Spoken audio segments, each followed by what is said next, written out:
the City of Capitola, designated October 18th to 24th, 2015, Freedom for the Workplace Bullies Week. Whereas the City of Capitola has an interest in promoting the social and economic well-being of its citizens, employees, and employers, and whereas the well-being depends on the existence of healthy and productive employees working in safe and abuse-free working environments, whereas research has documented that stress-related health consequences for individual causes by exposure to abusive work environments. Whereas abusive work environments are costly for employees with the consequences including reduced productivity, absenteeism, turnover, and injuries. Whereas protection from abusive work environments should apply to every worker and not just limited to legal protected classes based on only race, color, gender, national origin, age, or disability. Whereas, therefore, it be resolved that the City Council of the City of Capitola recognizes October 18th and 24th of this year as Freedom from the Workplace Bullies Week and committed to the California Healthy Workplace Advocates and the Workplace Bullies Institute, which raise awareness of the impacts of and solutions for workplaces bullying in the United States, and encourages all citizens to recognize this special observance. So, thank you for bringing this to us. You have something to say? Sure. Hi, I'm Christy Viola, and I'm with the California Healthy Workplace Advocates, and we would like to thank and commend Mayor Norton and the Capitola City Council for recognizing that abusive behaviors are pervasive in the American workforce, and for helping us raise public awareness by issuing this proclamation. Multiple respected studies have shown that over 1/3 of American workers, as well as the organizations that they are employed at, have been negatively impacted by bullying in the workplace. 20% of the time, such bullying leads to severe physical and emotional injuries. Workplace bullying is defined as repeated health-harming mistreatment that interferes with the flow of work, and it is not against the law unless it is inflicted upon a member of a legally protected class. Freedom from Workplace Bullying Week is a time to educate employees, employers, and the greater public about the devastating and the costly effects of remaining complacent to workplace bullying, and a time for the many targets of this type of abuse to tell their stories and to heal. Our mission at Healthy Workplace Advocates is to raise awareness and compel legislators to act through legislation to correct and prevent bullying and abuse in the workplace for all workers. We spend 1/3 of our lives at work. Let's make sure it's a safe, healthy, and productive environment for all of us. And for more information, you can visit us on the web at bullyfreeworkplace.org. Thank you, Christy. This certificate that goes with you, your group, and thank you for participating with our city in this program. And thank you. Thank you.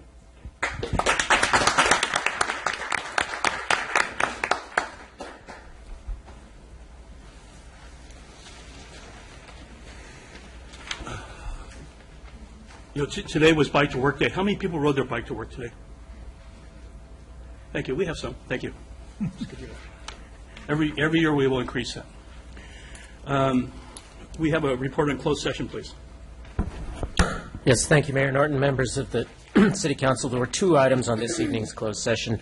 The first was an item of pending litigation in the matter of Schrodel versus the City of Capitola. The second item was a public employee performance evaluation involving the city manager position. There was no reportable action on either of those items. Thank you, Tony.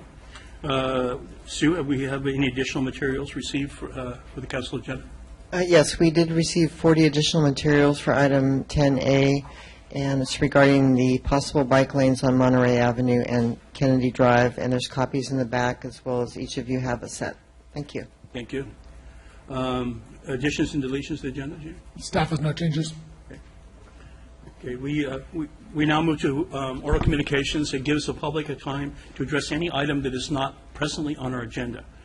So you will have 3 minutes. Please step forward and push your piece. Thank you.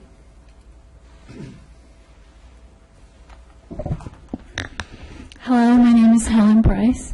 I'd like to thank both the City Council and Mark Monty for working together with the Rudolph Monty Foundation again this year for the beautiful fireworks display at the Capitola Wharf. My understanding is that the money raised this year will cover the cost of resurfacing the tennis courts at Jade Street Park, and also finishing the work at Capitola Skate Park in McGuire Park. I really appreciate Mark Monte's support of Parks and Recreation and his support of Capitola as a location to host the fireworks extravaganza. Mark has demonstrated his generosity time and time again in support of numerous charitable groups in Santa Cruz County. And again, I'd like to say thank you to all of you and to the Monte Foundation. Thank you. Thank you, Helen.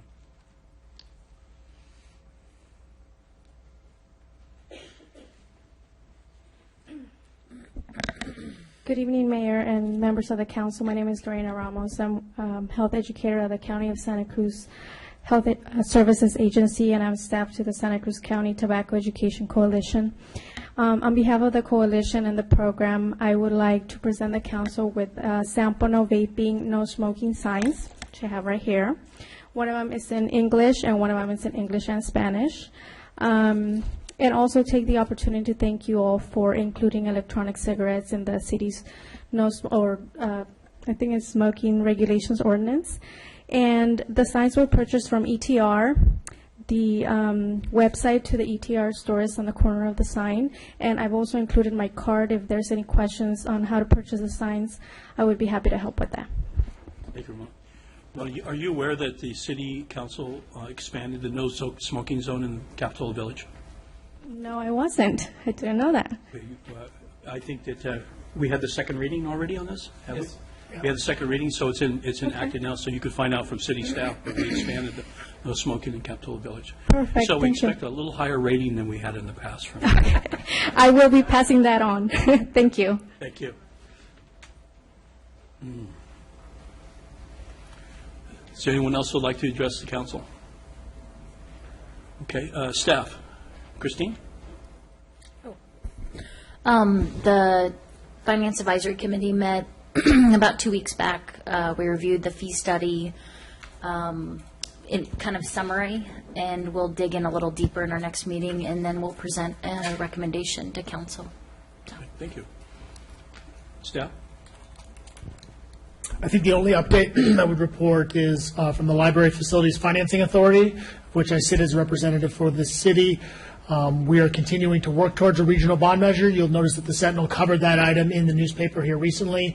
There are ongoing talks, and I know that there's going to be one more shot at taking some polling to try to gauge community sentiment. And at this point, a decision is scheduled by October 22nd, I believe. So we've pushed that out 1 week, but we do expect to come to a final resolution before the end of the month. Thank you, Jamie. Michael?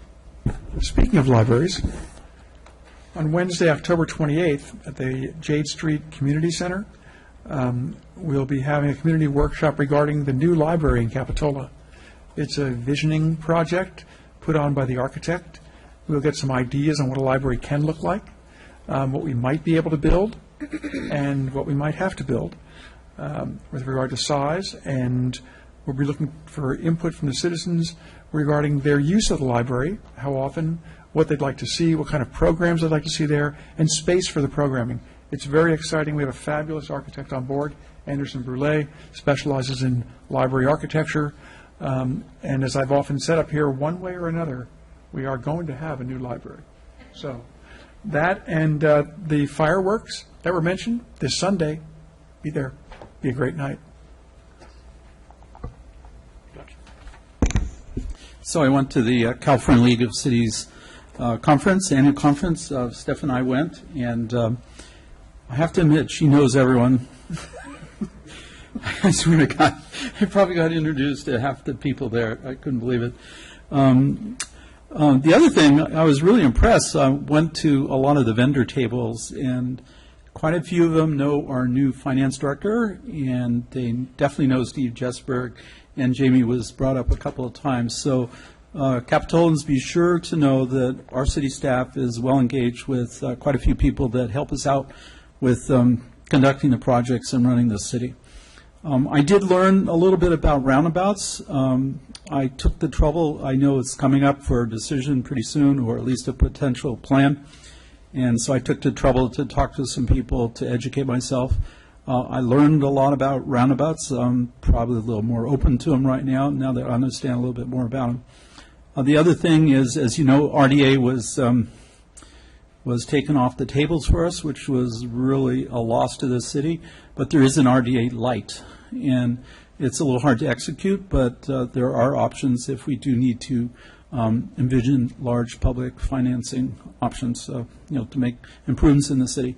The other thing I mentioned, which I won't talk about too much right now, is I went to the national conference in Seattle on the Village to Village Network. Truly amazing. People of my certain age will remember the excitement of the 60s and 70s when a lot of things were happening in this nation. That group of people that are building villages around the country are truly excited about what they're doing. Amazing, and I'll bring it up more. I'd like to see a village here in Capitola. It's a great thing. See you later on this subject. Thank you, George. Stephanie? The conference was great, and I'll give a little report on it next time. Very, very interesting. The keynote speaker was Greg Lucas, the state librarian, who was brilliant, absolutely brilliant. So I'm going to try to pull up some of the presentations and make them available to the council and the city and the citizens, because some of them were just absolutely outstanding. I put my card, in lots of those little vendor tape things that, you can win prizes, and I won $250 for the charity of my choice, and I said, send the check to the Capitola Museum. Bringing home the bacon. As we've been told, El Nino is approaching us. We will have open discussion of preparedness of the city for any events that may take place during this at the next city council meeting, and what we're preparing for now. We already started this in process, but we'll have a public discussion of this. So anyone would like to participate or give recommendations, please, it's the time to do it. We want to be prepared this year. Many of the people in this room remember 1983 and 84, so we will be prepared. Thank you. Mr. Mayor, does Councilmember Bottorff want to tell us something about golf taking place tomorrow? Oh, yeah. We can make an announcement about that. Yeah, the Capitola Public Safety Foundation will be having its 10th annual golf tournament tomorrow at Seascape Golf Course. Shotguns start at 1 o'clock. Anyone interested can still show up at 12 o'clock, register, and play golf and contribute to such groups as Operation Surf, Junior Guards, and the Capitola Police VIPs, and the Capitola Police Department. Thanks. Thank you, Ed. Do we have any appointments to boards and commissions, Sue? No, we don't, but I did want to announce that we do have an opening on the Historical Museum Board to fill one vacancy. And I know we're only in October, but we're starting to recruit for next year for the Art and Cultural Commission. So we're recruiting for 6 at-large members, 1 artist and 1 arts professional. And for next year, we're also recruiting for the Finance Advisory Committee, and there's 3 open seats. And if anyone's interested, the application's on the city's website, or there's some applications here in the lobby or upstairs at City Hall and also at the Capitola Library. If you have any more questions, feel free to call City Hall. Thank you. Thank you, Sue. We move the consent agenda. Consent agenda will be moved in one motion by the City Council. Any member of the public has the opportunity at this point to pull any item on the consent agenda.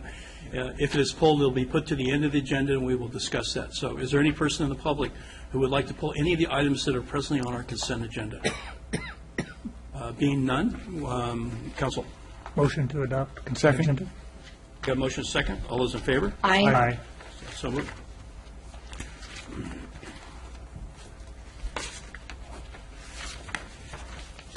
We move to general government and public hearings, and actually the first item is essentially a public hearing, but basically what's going to happen here is we're going to receive a report regarding possible bike lanes on Monterey Avenue and Kennedy Drive. The council will not be making a decision tonight. We'll be listening to the public, and we will hear a report from staff, and it'll be scheduled for a future agenda. Okay, so staff report, please. Go ahead. For the staff report, Tony, you made a inquiry about my staff, sir. Yes. Question came up before the meeting about Councilmember Bertrand's ability to participate, given your residence along Monterey Avenue.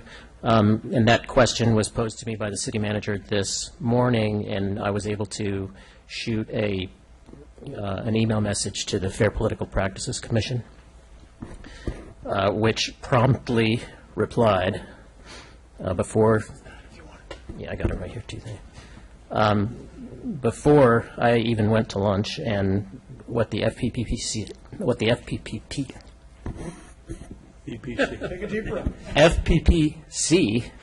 stated was that due to a rule called the public generally exception, Councilmember Bertrand does not have a disqualifying conflict of interest, and specifically the rule states that if the decision affects residential real property, which this would, limited to a specific location, which this is, and the decision would establish, amend, or eliminate ordinances that restrict on-street parking, impose traffic controls, deter vagrancy, etc., that it is considered, the effect of the decision is considered to be the same on Councilmember Bertrand as it is on the public generally, which means that you're free to participate,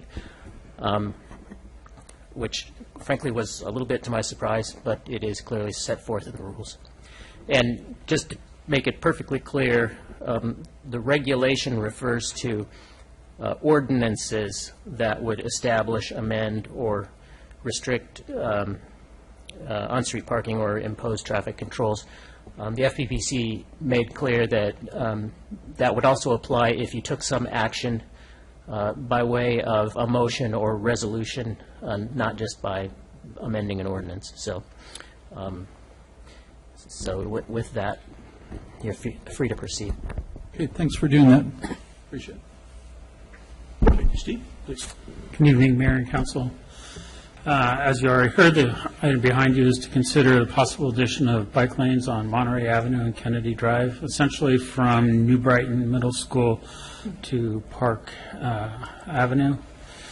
A little background on this project. In 2014, while considering access improvements to the McGuire Park, the council directed staff to investigate the feasibility and impacts of adding bike lanes on Monterey and Kennedy Avenue.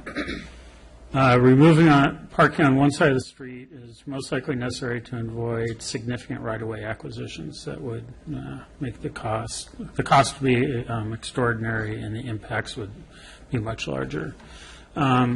Just to give you an idea, there are 120 parking spaces on the north side of those two streets and 99 spaces on the south side. Based on those numbers and making access to the bike lane easiest to and from the school, this report analyzes the removal of parking on the south side. In 2015, data was collected by police volunteers on the bike lanes, both in February, kind of an off-season, off-visitor time, and in August of this year. The street was broken down into 10 blocks, 5 on each side, and in each time they did a survey, they counted the number of vehicles parked. When I then took this data and collected the peak periods as it was, I picked the largest number. I didn't pick the highest time. I just picked whatever the highest number was for a given block, regardless of the time, so that there's no correlation between necessarily one block and the other. So this is the map that the volunteers used. You can see the numbering of the blocks, 1 through 5 on the south side and 6 through 10 on the north side. And this is the data. I didn't include this just to show you the numbers, but I did highlight where the peak periods were. You can see most of them were in the August, which is probably to be expected, but literally we took the highest number of each data and called that the maximum use.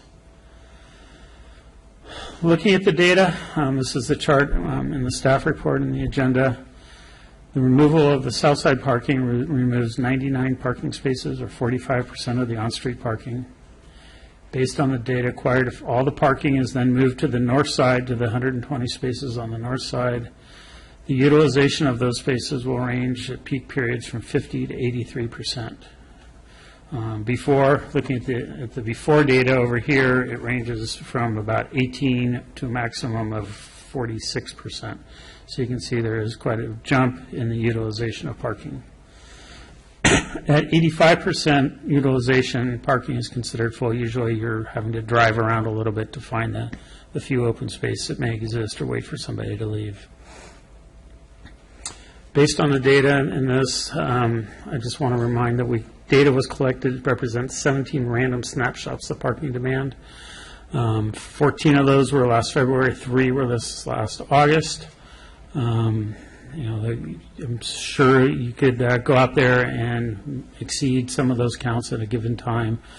We just took 17 snapshots and analyzed that data. That'll give you some pluses and impacts on the addition of the bike lanes, the reduction. Putting the bike lanes in will reduce bike and vehicle conflicts. Right now there are sharrows on Monterey Avenue that require bikes to essentially share the lane with the vehicles. A lot of the school kids I know actually ride on the sidewalk, so we're actually going to reduce bicycle and pedestrian conflicts too by providing a bike lane. It will improve corridor mobility. That's relating to providing a lane for pedestrians, bikes, and cars in their own designated areas, and it will improve the safe routes to schools. The impacts of removing the parking is obviously a great reduction of on-street parking in a residential area. By moving all the parking to one side of the street, we will have an increase in pedestrian crossings on a collector street. Monterey and Kennedy are both collector streets, meaning they connect arterials to other arterials and feed residential streets. So by forcing people to cross the street to get to their car, where they previously had parked on their side, we will have more pedestrian crossings. And finally, residents would likely be able to find parking based on the numbers we've collected, but not necessarily at or near their house anymore. So they'll have to park a block away or something like that, but they should be able to still find parking on the streets. So, Mayor, as you mentioned, there's two directions that can occur tonight. The first is to direct staff to continue to pursue the addition of bike lanes. We would consult with a traffic engineer on the parking and bicycle demands on the street and kind of confirm the data we have, maybe collect more data, try and nail that down a little more. We will develop preliminary plan lines showing how the bike lanes will lay, and cross sections of the street. We'll hold some community workshops so we can present those plans and have in-depth discussion with proponents and opponents. And then we will return to council with feedback for a final decision. The other direction that can happen tonight is we can discontinue working on the project at this time. I think that's my report. If you have any questions. Steve, questions, Steve? Steve, very straightforward. If you want to have bike lanes, you take parking away from one side the whole length. My question is, have we considered moving the parking on one side of the street out from the curb and putting a bi-directional bike lane between the parked cars and the curb on one side? I think it would make the bike lanes collectively narrower than taking 10 feet, and I think we might still be able to fit both sides of the street of parking and have a really even safer path to school with the two-way bike lane being protected by the parked cars. I have not looked at that. I'm not sure I've seen that option. Something we could certainly look at and discuss if we move forward. I saw it in Bend, and it was brilliant. They have something like that at the boardwalk. They wanted to keep some of the parking there, and They so moved they the parking out, put the two-way... put the bike lane inside. Right by the boardwalk. But I think that it would make everyone happy, and I'd be even happier because even bike lanes are uncomfortable because they're right next to the traffic. So trying to put both bike lanes on the same side and protected by the parked cars. Yeah, so we would still need to remove parking from one side of the street to do that, No, right? I think there might still be room because you don't need to make it a 10-foot wide two-way bike lane. It can be a slightly narrower two-way bike lane, and we might be able to salvage enough to have two-way traffic, parking on both sides, and a single-sided bidirectional bike lane. Maybe we could incorporate that into the engineer's questions, Absolutely. because that solves a lot of problems. That's all I had. Thanks. Okay, we'll open this to the public. Please step forward. You're allowed 3 minutes to address the council. Make your comments to the council or staff, not to the public. Thank you. Hi, Mr. Mayor and council members. My name is Debbie Hale, and while I'm a transportation planner, most importantly, I'm a Capitola resident and a local bicyclist.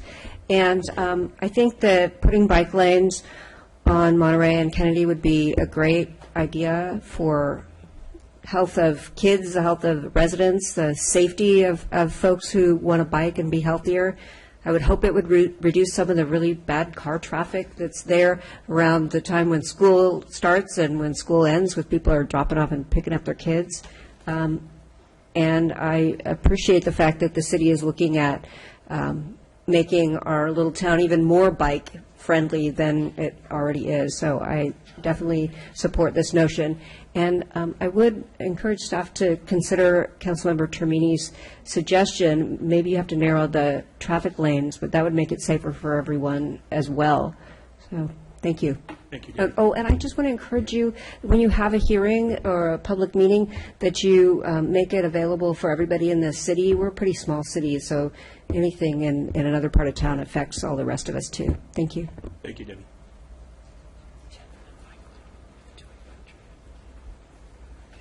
Good evening, Mayor Norton and council members. My name is Amelia Conlon, and I'm the Director of Bike Santa Cruz County.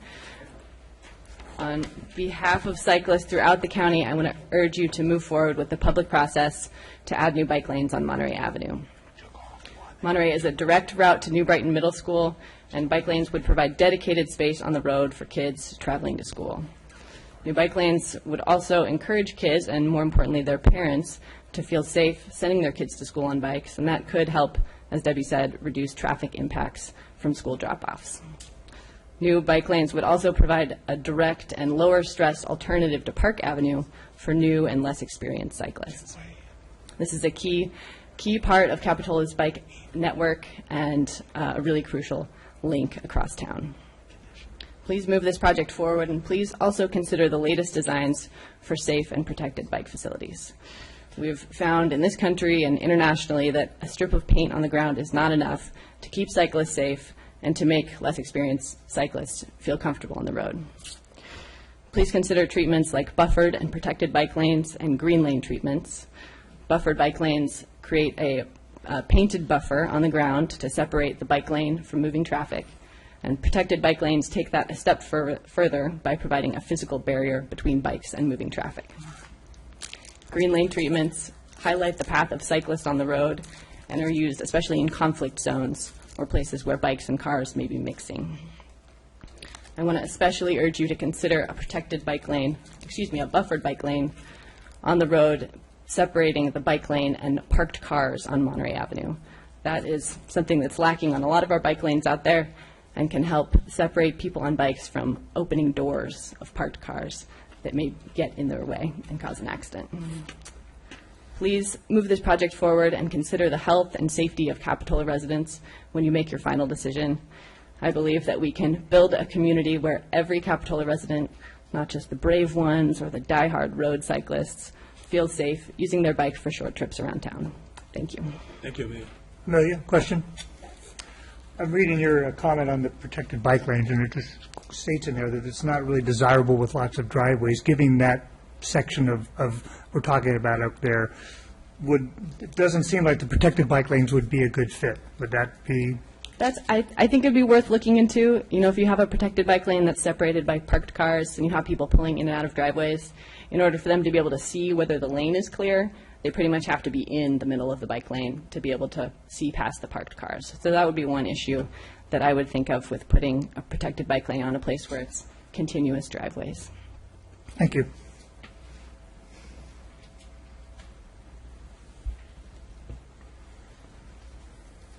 Good evening. My name is Mary Jones, and I am a resident of the Cliffwood Heights area. And I've got to say, I'm not quite sure where this idea came from. If I was going to put some effort into rearranging traffic, I would do something about regulating traffic at the pickup time at that school. That is beyond insane. But back to the issue.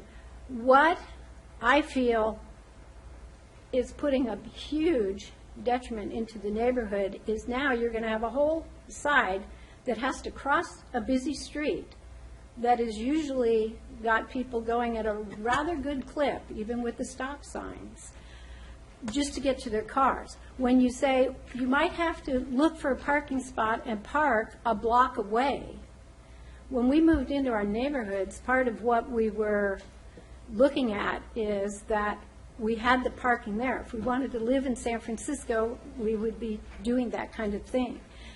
The other thing that I feel is, I don't know whether Capitola as a city is addressing this, but especially in the Cliffwood Heights area, where you have 5-bedroom homes that are now having people downsize. You've got more people renting rooms out in these houses. So the initial plan may be called for 2 cars per resident, and I know you did your traffic study. I don't know if they took pictures after 6 or 7 o'clock from Park up past Capitola Knolls.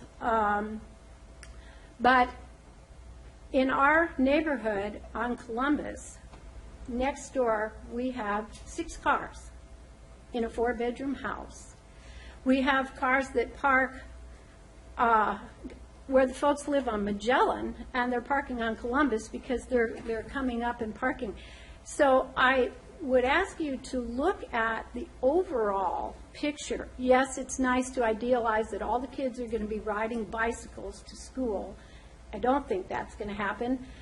I think that when you're asking a whole neighborhood to absorb this kind of change for how many number of kids, and I'm not anti-kid, but what I'm thinking is there's 2 times when this traffic is happening, supposedly, and then you have your recreational bikers and everything.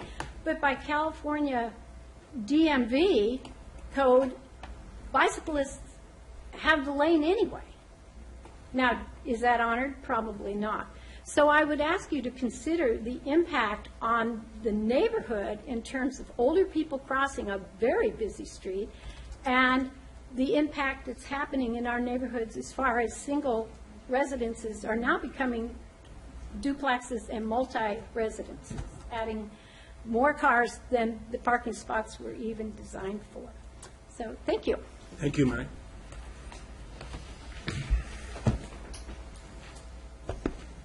Good evening, council members. My name is McKenna from Ecology Action, and happy Bike to Work Day, School Day.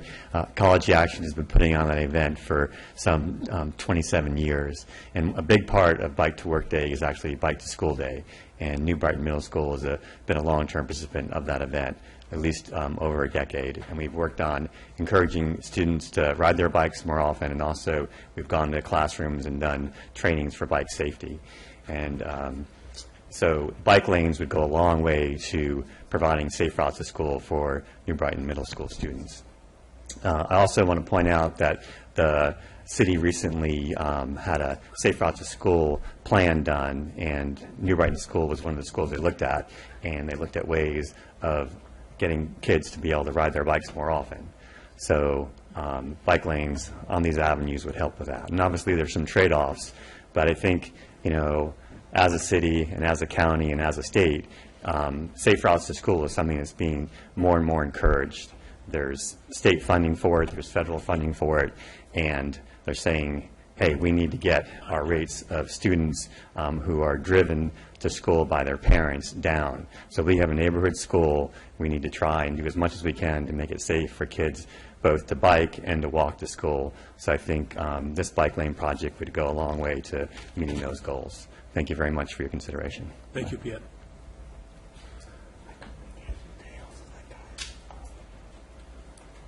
Good evening. My name is Christy McCain, and I'm wearing 3 hats tonight. First is a mother of 2 daughters that ride to New Brighton School every day. I am one of those hardcore parents that does trust my kids to ride, and I feel confident that they're going to be safe. The second is I'm the Bike to School coordinator at New Brighton Middle School, and this morning we had 150 students come, ride, and walk. It was awesome. Thank you, Ecology Action, for New Brighton is one of the lucky schools to have a monthly Bike to School day. So every month they come, about 150 students ride or walk to school, which is just awesome and great. So this morning some of the comments I heard were, those cars were honking at me, like coming from Park to New Brighton. So they do have their technical little lane, but they're getting honked at because they're taking up that space. I also heard it was awesome, great ride this morning, and everybody comes and they're happy, and you know all the benefits of riding and walking. The third hat I'm wearing is I work in public health, and I truly believe that our infrastructure needs help in terms of bicycling and promoting healthy behaviors, and Santa Cruz County was not really set up to be bicycle friendly from the beginning, which is a problem, but we can fix that. So I really encourage you to consider these bike lanes. Thank you. Thank you, Kristen.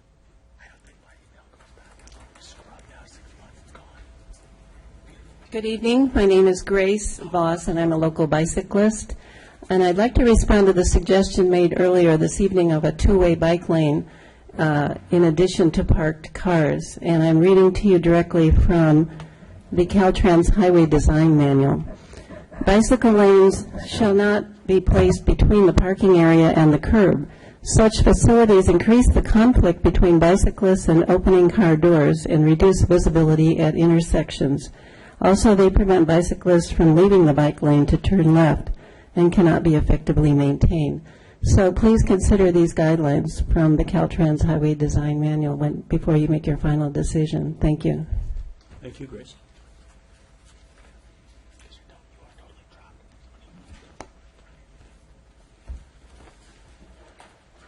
Mr. Mayor and members of the council, thank you for the opportunity to talk. I live on the south side of Kennedy Drive on the 900 block. Could we have your name for the record, sir? I'm sorry. I'm sorry? Could we have your name for the record, Sure. please? Casey Buchert. Thank you. Thank you, Casey. And I don't have a parking space off the street, so I do park on the street all the time. So I would be walking across the street, which has become rather busy, along with the bicyclists and the other traffic. I don't think it's a good idea. And I do think it's a good idea to consider the side streets. There's a right-of-way from the school out to Orchid Avenue. Eleanor Street, Columbus, and Sir Francis Avenue are lightly trafficked. You would think that having intersections make it more dangerous. But I commuted by bicycle in Sacramento for 25 years. And when we got off away from the traffic, it was much safer, even though there were intersections. The heavily trafficked boulevards, along with bicyclists, were where we had the accidents. I worked with the Bicycle Coalition to work out where we couldn't have a completely off-street bikeway, put them on the side streets.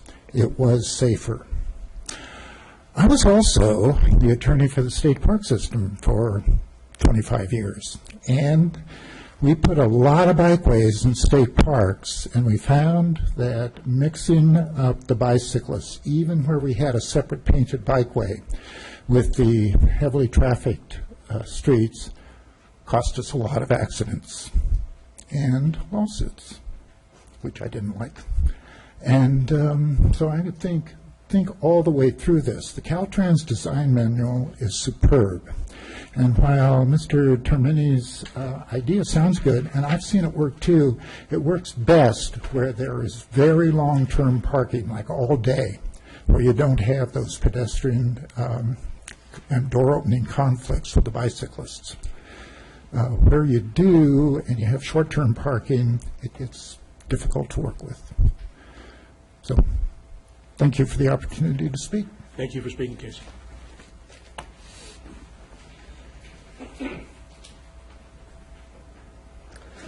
Good evening, Mayor and council members. My name is Steve Pearcy, and I'm a volunteer at New Brighton Middle School for Bike to School, Bike Walk Skate to School, and Scooter to School program. as well as I lead occasional bike club rides with the middle school students to go to destinations beyond the neighborhood. And I'm here to speak to ask you to vote in favor of the staff recommendation to move forward with this project. And I'd like to provide some reasoning behind that. Currently on the stretch of the roadway, there are no bike lanes. The roadway is rather narrow and it's constrained. Its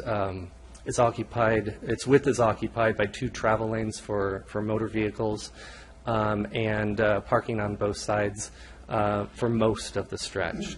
And because of that, there are sharrows that have been placed, but they're so far apart and so faded that they're barely noticeable to bicyclists and completely unnoticeable to motor vehicle drivers. And because of this, people who are driving don't really know where to expect to see bicyclists. Bicyclists themselves don't know where they're supposed to be. And as many of us know, we see a lot of kids riding their bikes on the sidewalk, which causes conflicts with pedestrians and with the drivers who are turning and or entering and exiting their driveways, because they're really not looking for fast-moving bicyclists that are on the sidewalks. So if we create some space for these people to be riding their bikes in the roadway that is clearly marked with contiguous bike lanes, that sends a clear signal to people who are riding bikes and to people who are driving cars that this is where people riding bikes should be. And it's an expected behavior and more predictable. That increases safety for everyone. It will also remove the conflicts of bicyclists and pedestrians. So I hope that you will consider this in your future deliberations, and I urge you to support staff recommendations. Thank you so much. Thanks, Steve. Yes, sir.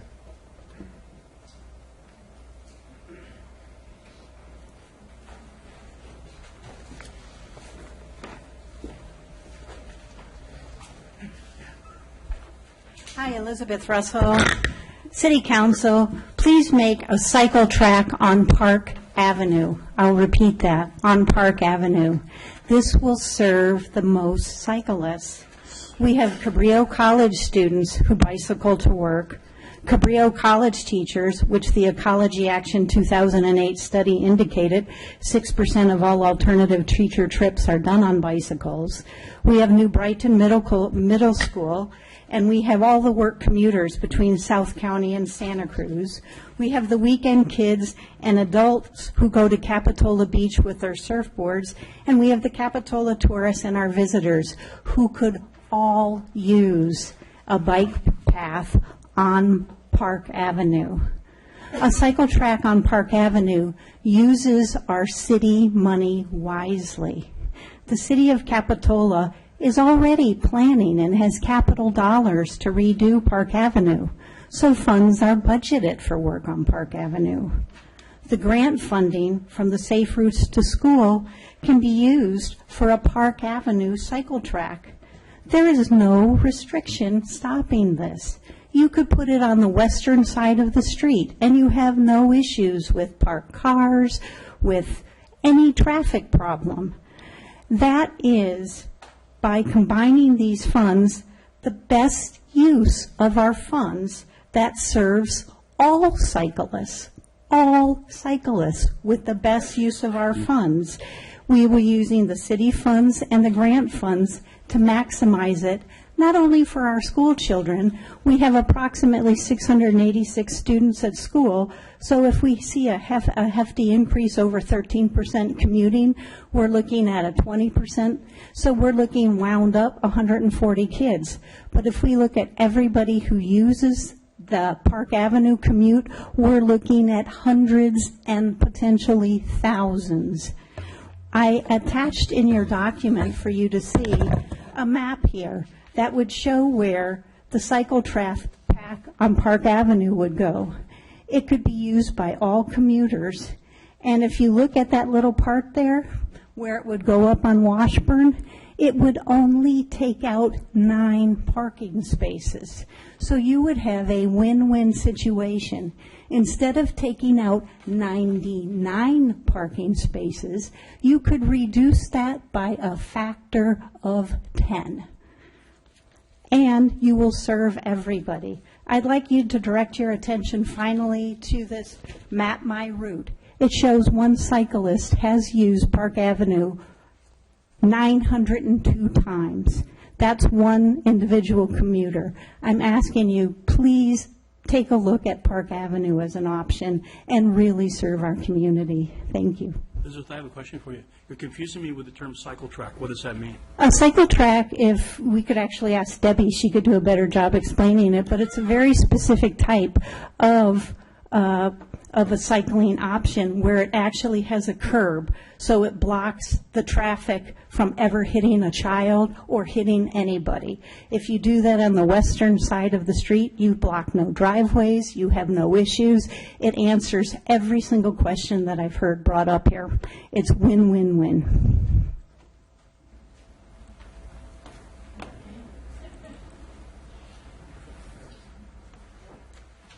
My name is Laurie Salatic, and I'm the president of the Capitola Knolls Homeowners Association, but I'm also a cyclist, and I had a child who attended New Brighton. And when I ride my bike in the neighborhood, I don't ride on Monterey and Kennedy. I take the side streets. It's much safer. Those big trucks that are going down to the frontage road go fast. They do Hollywood stops. It's not a safe place to have children riding the bikes, and I really think that we need to look at either Park Avenue or the Sir Francis back gate to New Brighton as the route for the kids to take to school. It just is not a safe place to have the children riding their bikes, bike lane or not. Losing the parking again is an issue because, like the other woman said, we've got students living in apartments, and so we have 2 parking spots for each apartment, and if we have 4 students, that's 2 extra cars. So I know 7 o'clock at night is when they counted cars, but I think even a little later is when you have to count them if you want to get all the students. And I know how crowded that curb gets out, outside. I live looking right out at Sir Francis, so I'm looking at the traffic go by. Those ice trucks are really big. They don't need to be sharing the roads with the kids. So I thank you for considering the other options. Thank you, Laurie. Hello, Mr. Mayor, Council. My name is Kevin McGuire. I live at 838 Monterey Avenue. I've been a resident here for all my life, for 40 years. I'm raising my boys in the house I grew up in, and today I did the bike to school with my second grader. On Monterey, we felt nice and safe. I teach my boys how to respect traffic and look around and be aware of cars. They pretty much rode the sidewalk all the way down, and we got into the bike lanes. They still stayed on the sidewalk. As I was in the bike lanes, cars kept creeping into the bike lanes, so I didn't feel any safer with bike lanes. My wife operates a large permitted family daycare out of our house, and we have 14 to 20 people drop off kids daily. So cutting off the parking in front of our house will put those people, those infants and toddlers, in danger, having to cross the 2 lanes of traffic to be dropped off in the child care. And that's a very busy intersection in Monterey and Kennedy. So we're opposed to this, and some of those alternatives sound really great. Park Avenue goes right up to the school. Cabrillo Eleanor gets into the back entrance of the school. Those would be probably better solutions, but with the drop-off of the daycare and having to cross the traffic, and even cars pulling into our driveway, having 14 more cars pull out, that's going to obstruct traffic, cause more accidents.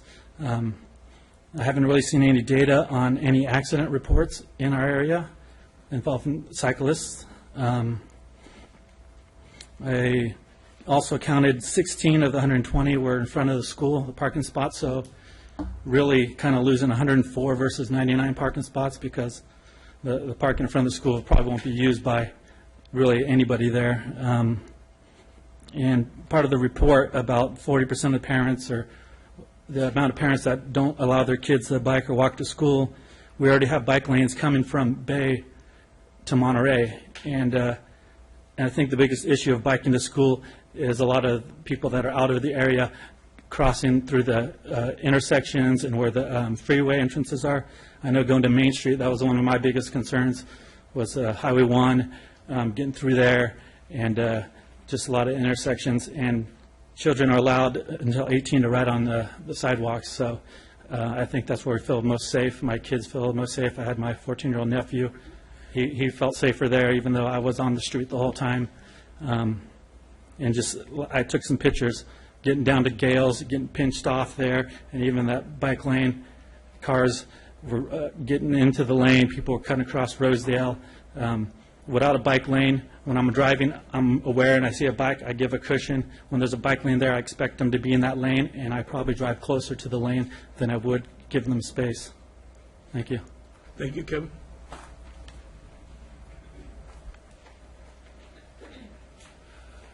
Good evening, Mr. Mayor, council members, city staff. My name is Richard Lippi. I live at the 600 block of Monterey Avenue. I've been there for 5 years.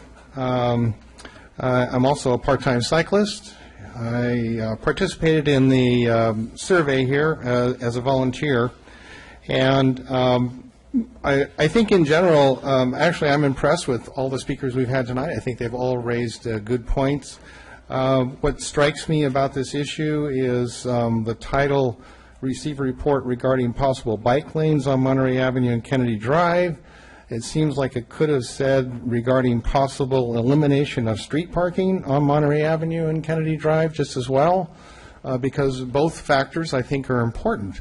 I'm in favor of bike lanes, and I like Councilman Termani's suggestion. There may be some issues there, but what I like about that is he's thinking outside the box, and I think in a situation like this, we do need to think outside the box, because I think we inherently all know that to eliminate parking on one side and to put in bike lanes is going to be controversial and is going to be a problem for the residents. I did send in an email on the 7th, just off the top of my head, some peak periods of parking that I thought were not addressed in this report. But of course, the report does say that they believe that there's many issues. As it's difficult to assess how representative this report is about the true parking demand, and I agree with that. And I agree with holding a public community workshop for the residents in the neighborhood potentially affected by the removal of the parking. And I'd just like to say that tonight, because I thought these numbers were a little bit low, tonight there was a soccer practice, and as I saw the people leaving, I looked down and I thought, my gosh, there's a lot of cars out there. I'm going to go count them before they leave. My numbers, just with a soccer practice at Monterey Park, the parking lot was full. There was overflow into the district office, and there were cars parked out on Monterey.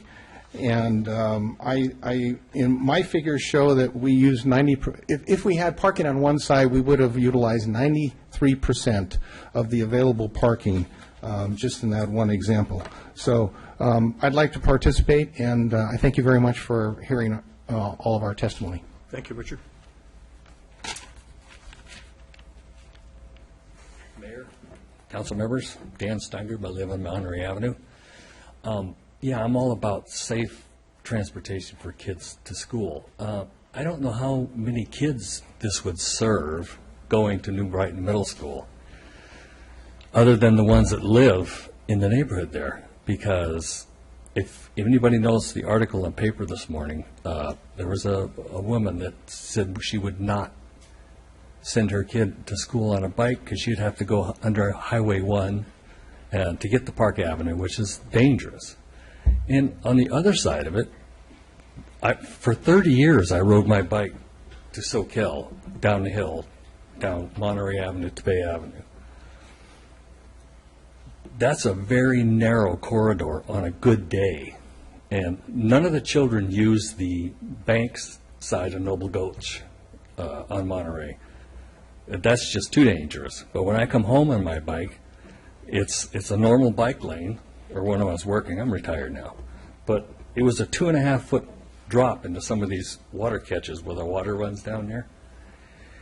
And then coming down the hill in the morning, there were so many kids walking up the hill on the sidewalks and walking their bikes in the street that I had to go out into traffic on my bike to get down the hill.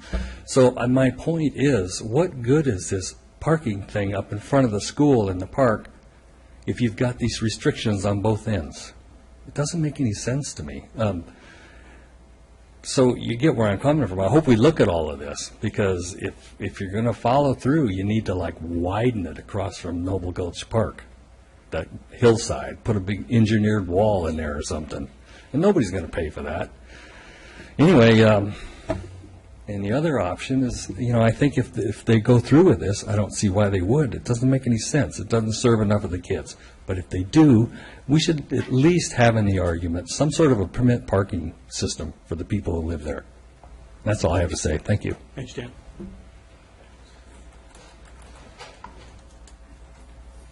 Mr. Mayor, Council, my name is Steve Parish. I own a duplex on Kennedy Drive, and obviously I'm not in favor of the bike lanes for obvious reasons, parking. There are a few things that I think also need to be brought into consideration. Every Wednesday, from Sir Francis, the entire 900 block, it's trash day. So you can have up to 3 garbage cans per unit on that street. There's 7 duplexes. Do the math. That's 42 garbage cans that could be out there. Also, summertime, actually primarily summertime, but year-round, the north side of the street in front of the Knolls is a favorite place for RVs to park and stay there for days, sometimes weeks at a time. I've called several times on the ones that are there 7 days or more and have had them tagged. It's also a favorite place for the landscapers to park their trailers, leave them there until they do all their other jobs around the neighborhoods. 3-4 days at a time. When it's full, they take it away. So how many parking places is that taking away from as well? I can only say that my wife and I, we walk the back streets of Cliffwood Heights. I will walk all of them. And my wife doesn't like to walk the sidewalks because of the slopes and the driveways. So we walk the middle of the street. And very rarely do we have to get out of the way of a car.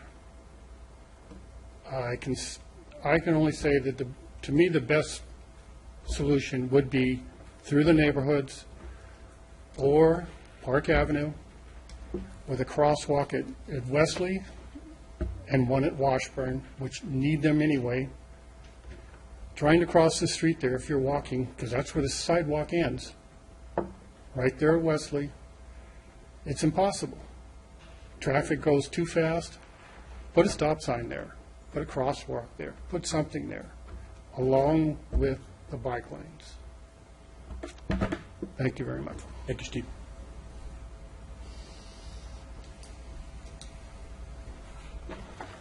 Good evening. My name is Nelson Westman. I'm speaking tonight as a resident of Capitola. 99 on-street parking spaces is a lot for a residential neighborhood to lose. And while I am a big supporter of safe routes to schools and parks, it strikes me that one of the most dangerous areas for our kids is the absence of any sidewalks on Kennedy and McGregor Drive approaches to the busy Park Avenue intersection and to the pending McGregor Park. So when presenting a neighborhood with the tough choice of losing 99 on-street parking spaces, it seems only fair to me that the city should at least have a comprehensive and urgent plan to improve kids' safety for pedestrians as well as bicyclists all along Park and McGregor. But my primary concern is to talk about somehow compensating neighbors by making the remaining parking spaces on Monterey permit-only parking. The stunning short-sightedness of suggesting such a thing boggles my mind. First, permit parking is a Band-Aid solution to a bad situation created by a bad city decision, usually the result of the city allowing overdevelopment of commercial properties and underdeveloped or underparking those projects. The resulting overflow parking impacts adjacent residential neighborhoods who demand protection through permit parking. Bad decisions lead to bad solutions. Permit parking absolutely solves nothing. It simply pushes it onto other streets, a domino effect, if you will. Put permit parking on Monterey, and you simply push the overflow parking onto McCormick, onto Junipero, onto Eleanor, and et cetera. Then they'll be in here demanding permit parking for their street. And there will absolutely be regular peak parking demands. Obviously the two churches, but also the community and school events at New Brighton and Monterey Park. Don't go there. It's a can of worms, an enforcement, and an administrative nightmare. Second, permit parking causes bad feelings. It's basically saying, we don't care if you live in Capitola. We don't care if your taxes maintain these public streets. This is our street, and you can't park here. It's bad public policy, and it should be avoided whenever possible. Some of the neighbors around Monterey Park have clearly evidenced over the years their resistance to active uses in Monterey Park. Making on-street parking on Monterey permit parking only will dramatically reduce the amount of public parking available to the users of Monterey Park, effectively reducing its accessibility. I don't think you want to be manipulated into advancing that agenda. Please steer clear of the whole permit parking concept as a part of a bike lane discussion. Thank you. Thank you.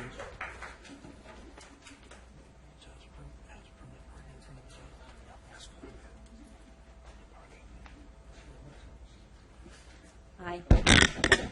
My name is Kathy Howard, and I wanted you to think back about the meeting that we had about a month ago when we had to bring it to your attention when the group home was applying to have so many people be able to live in their area and what a parking problem it was. And you did go in favor of us because it was discovered that were 7 parking places that were taking up neighborhood parking. The other lady that came up really addressed an issue that the city has no control over, and that is people who have homes that need to rent the rooms out, and with students are renting their homes out, and it creates such a parking situation all through the neighborhood. I can tell you on Columbus, we often get people who just come park their car there because where they can't park, then they leave their car for several days, and the police do respond to that accordingly and take care of it. Tonight, when I was coming down Monterey at 5:10, the whole parking lot was full at the park where the kids play soccer and practice, and there were 11 cars on the street. So those are extra cars. Those aren't neighborhood cars. Then I drove on down, and from McGuire to Capitola Knolls, there were 28 cars parked in front of homes. Those are people that are displaced permanently, and I just really don't understand why you would put that kind of pressure on a neighborhood who is already dealing with other issues that you have no control over, that we want to be neighborly about, because everyone needs a home, and we need group homes, and we have all kinds of those things that you don't get to regulate, but we have to deal with the issues of parking and those kinds of things. So I think that you should respect your neighbors and get to know some of the issues a little bit more before you address taking away 99 spaces at minimum. Also, the issue about families having to cross the street. You have mothers with children that have to run across that area. Are you suggesting that they can't not even park in front of their homes? What if they have groceries and things like that? I think that all of those personal issues should be addressed more accordingly. When it comes to bicyclists, unfortunately, my response is I have children and grandchildren who have done all of those things from that area, and none of them were almost run over, and none of them were hurt, because they were taught to respect the cars, and they paid attention. And unfortunately, a lot of the kids don't even look they don't even stop at the stop signs. And I understand it's a lot more fun to go through quickly and not have to re-pedal. But there's a lot of education that could happen, and I think that that should be addressed in schools also.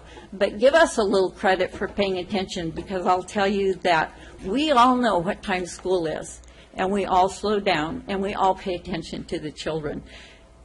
So many of these children that are biking in are biking in because the school system changed, and they have to come from Soquel and other areas. But don't disrespect our area that has tried to develop something for our community and all to be safe in.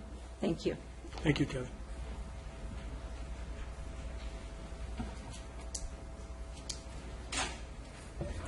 Hello, my name is Helen Bryce. I have concerns about the proposal for removing parking on Monterey Avenue and Kennedy Drive and replacing the parking with a bike lane. I really strongly support bike lanes. At the same time, there is already an existing shortage of parking in the area, and it seems unlikely that parking permits would solve the problem. Currently, side streets are already being used when there are large events at the school and the church and during summer weekends. I'm talking about Orchid, Wesley, Junipero, Eleanor, and so on. My understanding is that children under 18 are allowed to and even encouraged to ride the bikes on the sidewalks, as Kevin pointed out. So perhaps we can come up with a solution that does not take away parking, and I'm thinking about what Councilmember Trimini proposed, and also I like the idea that Elizabeth Russell proposed of the cycle track on Park Avenue. But mostly I'd like to get back to what Steve said at the beginning of his presentation. I'd like to suggest to the City Council that what Capitola could really use at this point is improved access to Capitola's skate park, dog park, and a bike pump track at McGuire Park. I recall Mayor Norton mentioning this need at an earlier City Council meeting. I feel better proposals would be a street light at Park and Kennedy, either green bike lanes along McGregor Drive or sidewalks along Kennedy Drive and McGregor Drive, a trail for walking and biking along the rail corridor, flashing lights at the entrance of McGregor Park, and better signs. Or again, the cycle track that Ms. Russell mentioned on Park Avenue. I think that the beautiful features at McGregor Park will surely get Capitola's kids up and moving, and I'm really looking forward to opening day. Thank you. Thank you, Ellen.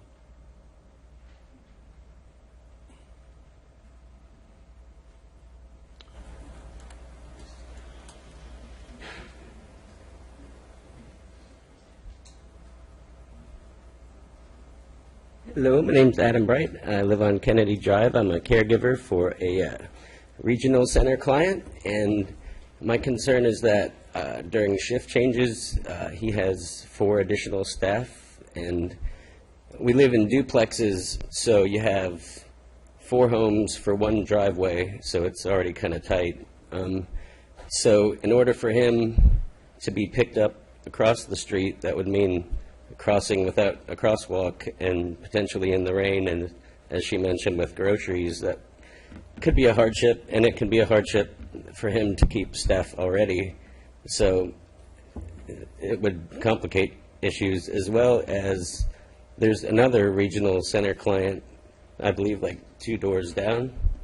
So it's just an issue I wanted to bring to your attention. Thank you. Thank you.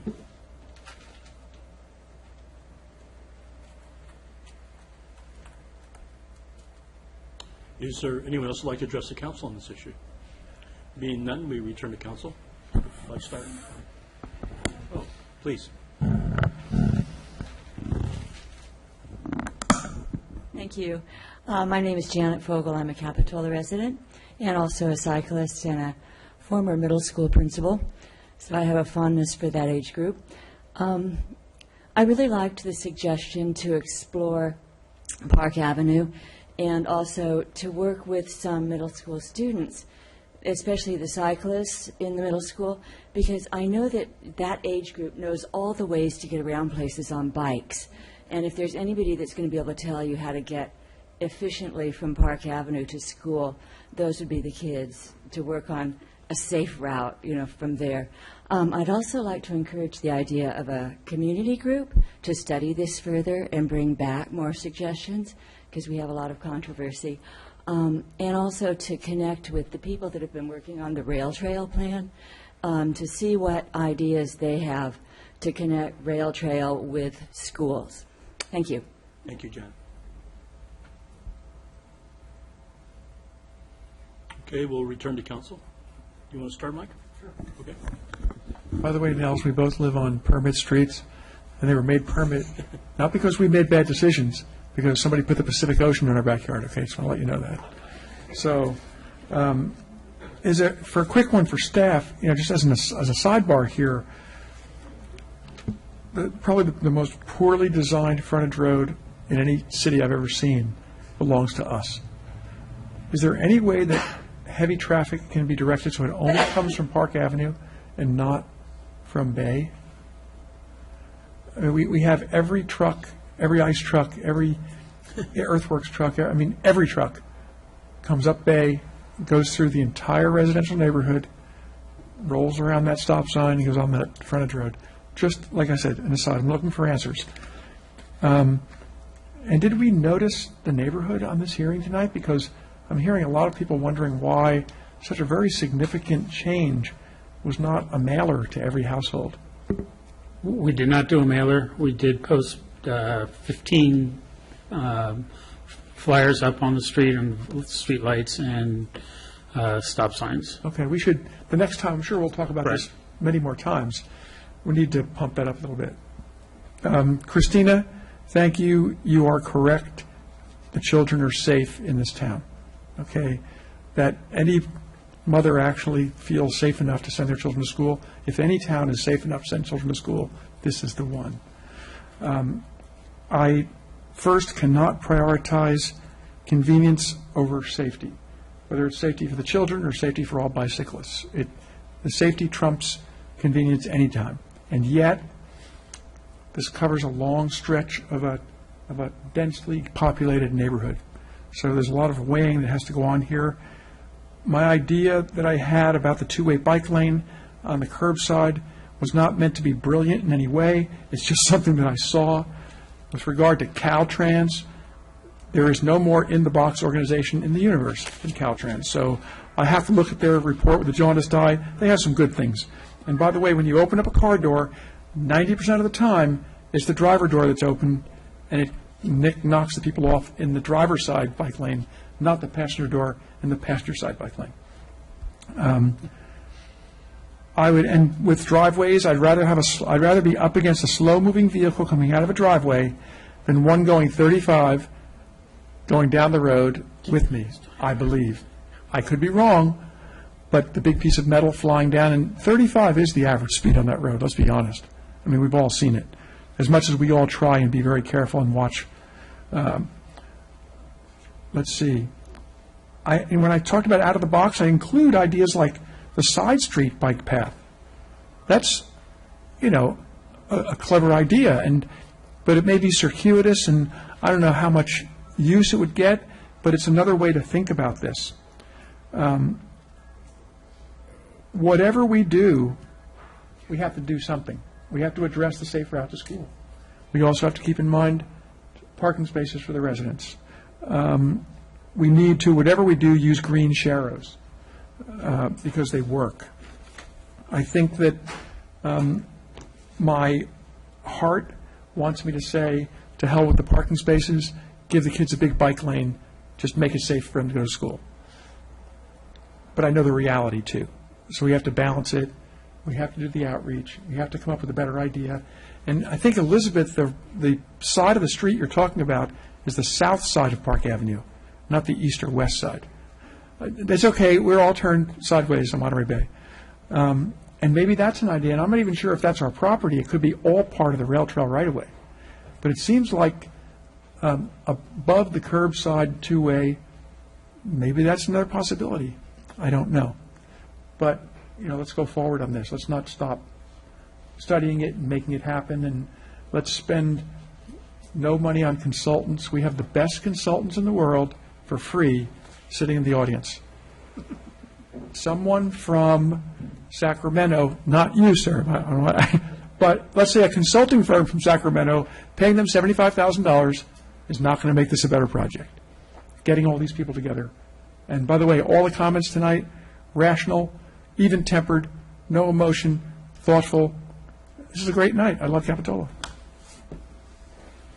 Thank you, Michael. Well, after Mike said I love Capitola, I can't say anything more. There's no way. Who would have thought that creating bike lanes for kids would be a contentious issue? Who would have thought it? But it seems in public policy, when it comes down to influencing people's lives in the area they live, there's a lot of issues that come to the floor. And that's why we have this meeting.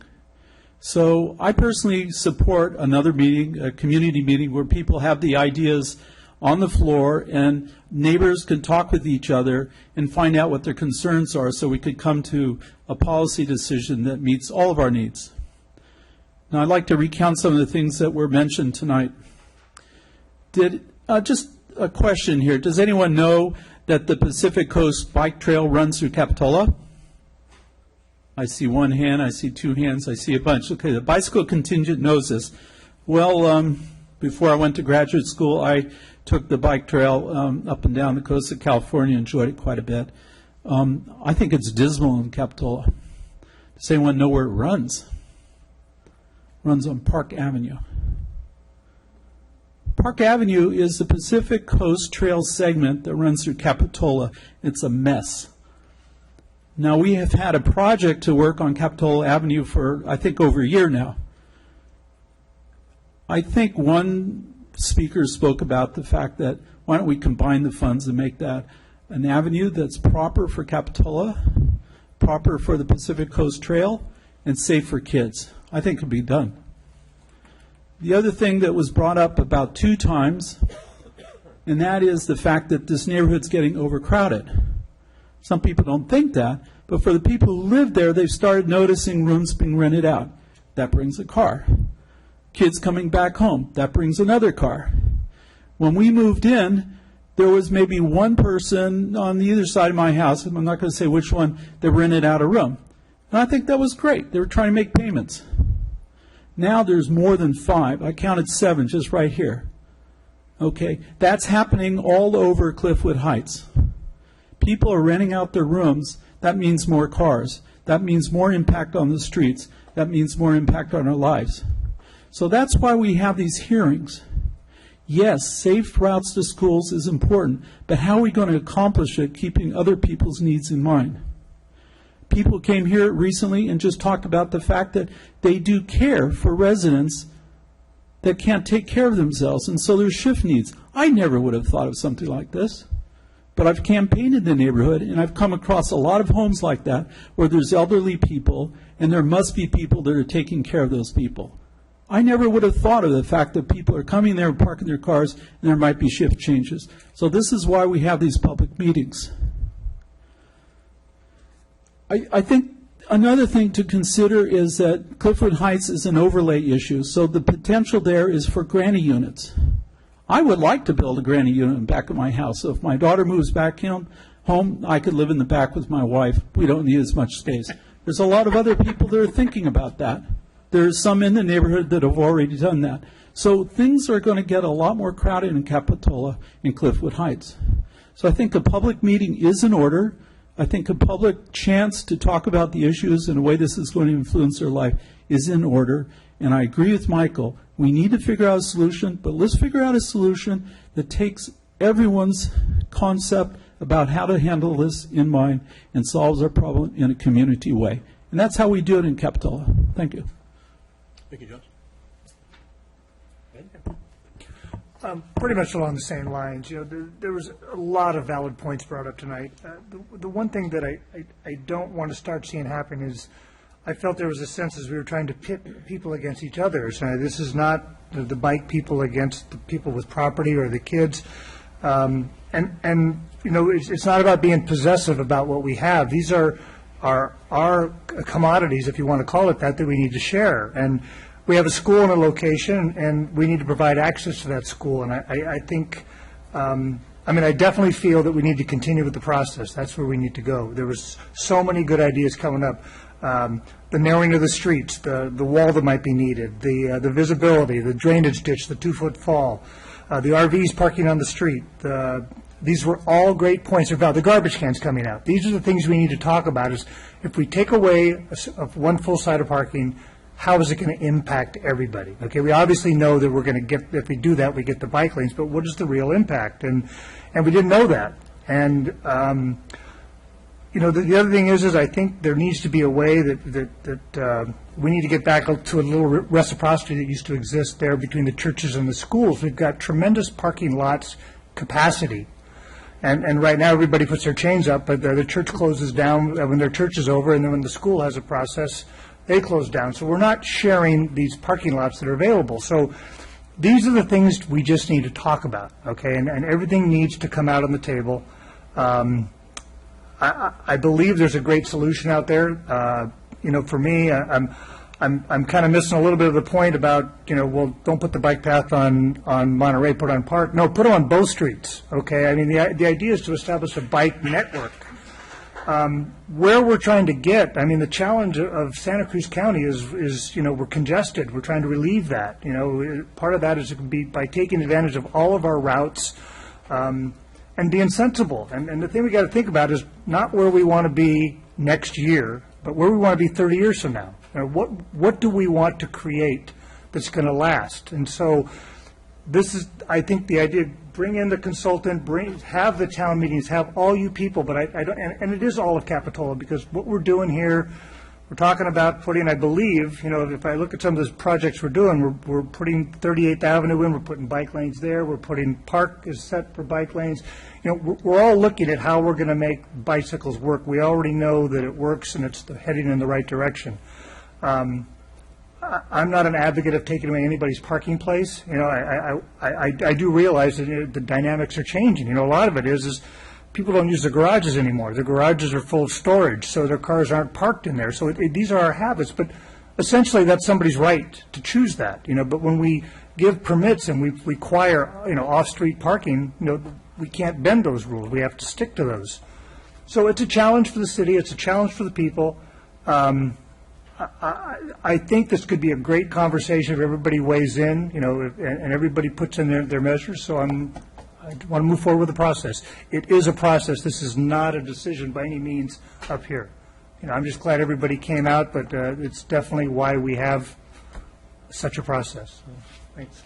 Thank you all for coming tonight. It's we really appreciate you taking the time in your evening to come down here, because this is the kind of information we need, your concerns and your thoughts and ideas about it. So I agree with most of the comments that the other council members made. We need more information. We need more analysis. We need to see what will work. We need to see what kind of improvements we need. We need improvements going down by Gale's Bakery. We need improvements going over to Park on Monterey. We need several things that we really need to look at comprehensively, whatever we end up doing, if we end up doing anything. But I think we need more information, and maybe invite some of the kids to come to the meeting. Maybe we can have a 6 o'clock meeting, something a little earlier to be convenient for the kids, and invite some of them. I'm sure they'll have great ideas. Thanks you all for coming. You know, I look at this, we're actually accommodating the two different groups of people that intertwine. One is the students who go to New Brighton Middle School, who have somewhat limited hours of their use of that area, and also to the cross-county or recreation or commuter type of bicycle use in that area. And we've always wanted to think that Capitola is bicycle friendly. We have a lot of connections that we haven't made in the community. But many of you know I've been a big advocate for the Union Pacific Corridor for a number of years, and I still have really strong feelings about that being our crosstown traffic area. In fact, I think every bike rider here would agree that when that's in place in Capitola, that's where they're going to be riding. If you're going to Cabrillo, you're going across town, you're going to be using that Union Pacific Corridor. There's two connections along that corridor that are very valuable to the city. Actually, three. Number one is where the old Union Pacific station was, or actually the Depot Inn is right adjacent to it. We have plans to do a park type of situation there where a bus stop will be there. But that's kind of the beginning of the rail trail, because you won't be able to go across the trestle piers. But you could start right there and you could actually ride, I don't know, someday, I don't know the distance. The city needs to take a more active hand in development of that rail corridor, such as the city of Santa Cruz is doing. We're creating a bike path and a pedestrian area through that whole area, and certainly a great connection to Cabrillo on through to Seascape, and someday clear to Watsonville across around Monterey Bay. What a valuable thing for our community to have. But I'm getting back to transportation in that area. Is that Park Avenue, the danger at New Brighton Middle School for those kids is the number of parents that drive their car to that school every day. That is the biggest problem. More so than, hey, I missed a bike lane, it's the fact that in one way, what you have to look for is an avenue that convinces parents that it's safe for their kids to get out of their car in those directions and get to that school. Coming off of Park Avenue, you also have, right across from the Antigua apartment, which is in a level plane from the rail corridor, is you have the Antigua apartment, which directs directly into Wesley Avenue, which is actually the back streets that come in the back side of the middle school. So there is a connection there someday we'll use, particularly the kids that live in the jewel box in those areas. They'll be coming from that area or from the village. They'll come from that area, and they'll get on that corridor, and they'll use that corridor, and they can turn and come through there. So that's already a connection that's there that just needs to be put in place by having something on that rail corridor. The second one is Washburn. Washburn is a connection to that school also from Park Avenue. If we had a safe route along Park Avenue, we could actually direct kids coming from the village area or again from the Jewel Box area to come along Park Avenue, come up Washburn, and you're right to school. So if you took the parking off of one side of Washburn, much easier process than it is to do it onto Monterey. Reduction in, as Mike has suggested, traffic into our industrial area, being able to control that from one end instead of allowing it to come from both ends would be helpful. The speed limit controls, and that's true at Park Avenue. We fought for years about slowing down the traffic on Park Avenue, and we keep coming back with direction that it's not legal for us to slow cars down there. What do you mean it's not slow? So we've asked to be 25, and we've been fought on that. I think if bicycle advocates are standing with us, we could make Park Avenue a lot safer than it is today. But these are all long-range solutions that have to look at and providing different directions to accommodate the kids to get to that school. The city offered the school district and the Safe Routes program a drop-off area at the city parking lot that comes in from Monterey Avenue on that side. They decided they didn't want to do that. That's the safest thing that we can do for students is don't bring every single mother and father a situation where they have to drive their kids to the front door of that school. That's the most dangerous thing that happens right there. And so if we can get the school district to be convinced, which you can do, we can offer them a safe drop-off that lessens that traffic that goes up that road every day. Better for the residents, better for the kids. A little bit of exercise walking up that hill isn't going to hurt anybody. So what I'm hearing from the council is that we like to continue this discussion. And so, Steve, have you fielded some questions that you feel that? Yeah, I think I have enough direction, enough options to look at, and we'll put that together. And what would you suggest the process be, Steve? Well, I think we will put together, the discussions, figure out if we can, where the bike lanes can go, the two-way, one-directional bike lane, one-lane bike lane. We could look at that, come up with some plans, and then we will host a community meeting, probably right here in some evening, where we can look at those options, have plan lines, and look at it, and have a further discussion on the matter. Can we also look at alternative routes that we can accommodate to the needs of both the school kids and for a transportation network through there? Right. We will look at the other the complete network as we look through that. Okay. And also, there were a lot of other good suggestions that I hope you took down notes for that we can incorporate into the report. Okay. Yeah, I just have a question, too. One, I'd like to have the meeting at the New Brighton Stadium. That's where the neighborhood is, and most of the time when you have meetings in the area where issues are... We have to rent that facility. That's not... I don't think that's going to be a problem. Doesn't cost much. No. Okay. We pay the big bucks to you to be the mayor so we could rent that place. And the other thing, I'm not trying to solve the solution right now, but if we did have the bike lanes on Monterey, could we have those timed? Because the main thing here is that the kids come in the morning and they leave in the afternoon. Now, a lot of places that have city utilities that need to come at certain times, they put times on the signs. So, you know, maybe the neighbors would be happy if in the morning, certain side of the street is fine for kids to come up, in the afternoon, certain time of the day is fine for the kids to go home. So I'm not saying this is going to work. I just like to know if that could be an option you'd look at. Might solve a lot of problems. Thank you.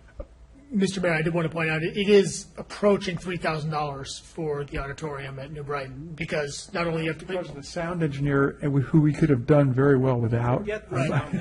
The sound engineer, unfortunately, is a requirement of the district. They have a specific one that you need to hire. But if you don't want sound, you don't have to have them. If we tell them we don't want amplified sound, we're good. Yep. Let's talk to Henry. Workshop sitting around a couple of tables. Yeah, let's talk to Henry. Yes, if we don't need sound, you're absolutely right. The question is whether or not if you're going to have enough people that can actually hear in an environment like that, because it's pretty cavernous. Portable it's a large microphone. stage. I don't know anybody in this room who can't raise their voice. I know them all, each individual.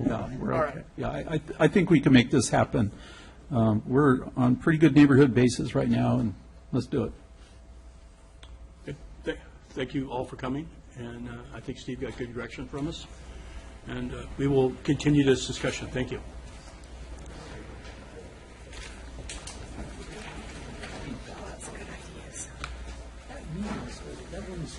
By contract, we're supposed to be over. Yeah. Did we vote for $3,000? Huh? Did we vote for $3,000? We did. I don't want to approve $3,000. I don't want to approve $3,000 either. We didn't vote. We did. I didn't hear that vote. Okay, make Jamie, I don't know how. we did not vote for $3,000. We did not vote to do that. Their suggestions are suggested, but if it's $3,000, we're not going to do that. We didn't vote for it. There's no motion. Okay. No motion. Would you please take your conversation outside, please? We got no items on our agenda. Thank you very much.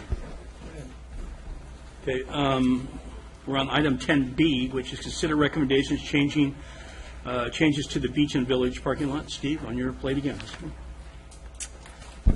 Again, good evening, Mayor and Council.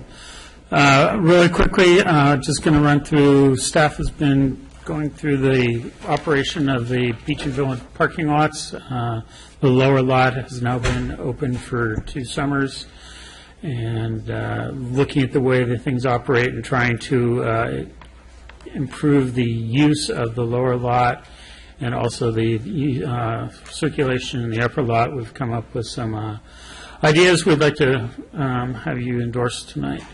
The first one is to reverse the direction of traffic on the driveway between Capitol Avenue and Lot 1, which is the upper lot.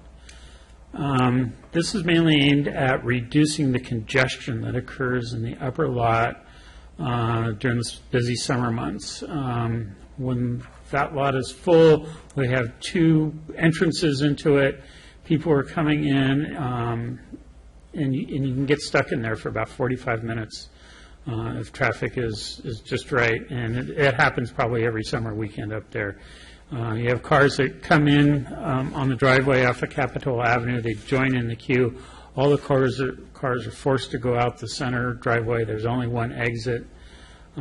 We think by having 2 exits and 1 entrance on there, it will significantly reduce that congestion without any other impacts. I have a map that I'll show you on that.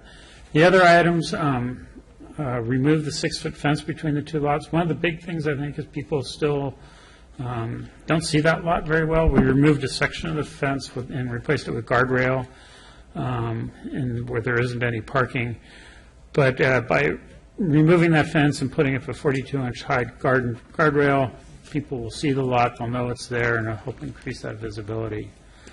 There is an old restroom in the old, what used to be the mobile home park in Lot 2. Originally, we had planned to refurbish that or replace it with a new building. At this point, we're not seeing a demand for it based on the uses that are there. We do put some portable toilets in the area that honestly aren't getting a whole lot of use anyway. At this point, we just want permission to demolish that building. We will not remove the pad or anything like that, just to demolish the building at this point. And fourth recommendation, there's 3 parking spots on the driveway that I'm talking about reversing the direction on that are currently utilized for the public. If the one closest to the steps that go down to City Hall is parked in, it's very difficult to, or the pathway down to City Hall becomes blocked and it's difficult to get into it. We recommend eliminating that parking spot and then turning the other 2 into dedicated police spaces. By having more dedicated police spaces, we'll open up more parking in front of City Hall and provide better access for the, emergency access for the police. So this is the map that's in the agenda packet. I just wanted to talk about the reversal of the driveway particularly. We would put a stop sign at the bottom of the hill going down, and only so cars would be directed here. We do get a lot of traffic coming out of predominantly the Riverview neighborhood that use the lower lot or the current upper lot to access probably Highway 1 as they're heading south. But they'll still be able to do that through the lower lot. It lets out on Bay Avenue, and even though that's not a protected, we haven't had any accident data there that shows that driveway exit is a problem. So we put stop signs here, do not enter signs here, and only here. Some watch for cars in both directions. There is concern with cars coming down here. They'll stop here, they'll turn. If they leave here at the same time a car leaves the stop sign on Capitol Avenue of a conflict, it's something we're going to have to watch. I see this kind of a trial for next summer, and we'll see if it has the benefits we want. And then here are the 3 parking spaces that we're talking about, dedicating 2 for police parking and eliminating 1, so we have better access down here. That's my report, and I'd be happy to answer any questions. When you get to the stop sign, you're coming out of lot number 1 there? Yes. How do you get across the intersection to the road with your incoming traffic in both those lanes? Yeah. Just 1 lane. Yeah, there's 1 lane of traffic here. It's reversed, though. Cars are reversed to the wrong side. People won't know where to turn in on the thing. There's no way. You'd have to put a fence between the 2. Now, they do it now. That's an existing condition. You can go in and out of Lot 2 right now. I know you can, but you're also, that road going down is going up the hill, not down the hill. Well, I was going to suggest a stop sign on the inbound to Lot 2 as well.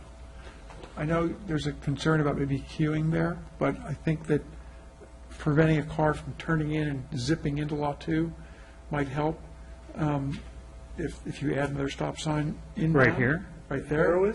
Yeah. And also, is there any way we can knock the corner off that point? I forget that.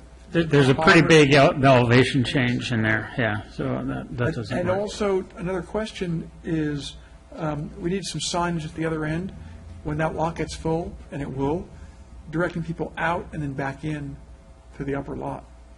Right, because right now we have everybody trying to direct them into the lower lot. Yep. Yeah. Here's kind of the problem, Steve, is that you just have the stop sign here. You want to use a microphone? You have the whole.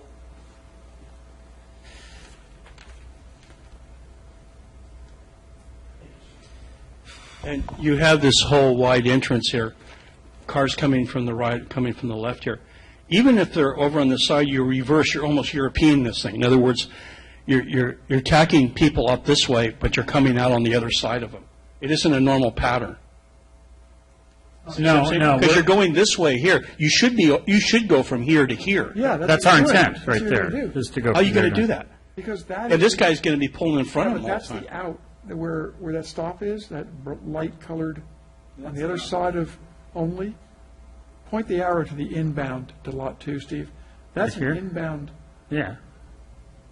But I tell you, people are turning in here unless you have some separation here. They're going to pull in right here. Yeah, They're but not going to they- know to go They that confront side. traffic leaving Lot 2 now, because that's an out that you just He's pointed right to. about that. They'll probably cut the corner. It goes in and no, out. But there's no way, unless you have a divider in the road, this guy here is not going to be able to get out here Why not? because you have in traffic coming here. Not all the time. There's not every minute, but He's going to have to stop and wait and wait There for a could be gap cars in the queued traffic. there. I don't think there's that. No, you're right, there could continuous. be cars queued there trying to exit out on the cap, could be back Yeah. 4 cars back. Yeah. So You get 3 cars they're back, just you never can't going to even let get them, those people are never going to get in. There's never I going to be a don't time think- there's going to be a congestion.